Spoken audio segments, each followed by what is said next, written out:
এবার মসজিদের সামনে থেকে জুতা চুরি সিন্ডিকেটের রহস্য ফাঁস।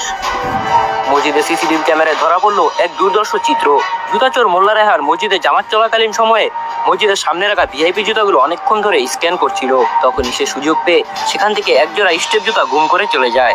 জুতা চুরি করার পর মোল্লা রেহানকে দেখা যায় বিভিন্ন চিপায় তা কালোবাজারি করতে।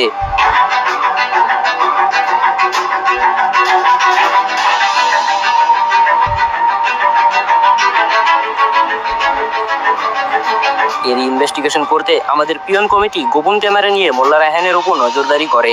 পরে একদিন মোল্লা রায়হানকে তার ক্লায়েন্টের সাথে জুতা ডিল করার সময় পিয়ন কমিটি তাকে হাতে নাতে আটক করে। তখন ঘটনাস্থল থেকে তার ক্লায়েন্ট পালাতে সক্ষম হয়। তল্লাশির পর তার কাছ থেকে 3 জোড়া জুতা উদ্ধার করা হয়। আসামির ভাষ্য মতে সে নাকি শুধু জুতাগুলো ট্রায়াল মারার জন্য নিয়েছিল। খবর পেয়েছিলাম এলাকায় টুয়েক্স সিন্ডিকেটের জন্য কয়েকজন চোর বের হয়েছিল। তাদের প্ল্যান ছিল জামাত আদায়ের সময় তারা জুতা চুরি করবে, কিন্তু আমাদের বাংলাদেশের পিয়ন কমিটির কাছে তাদের জিপিএস ধরা পড়ে।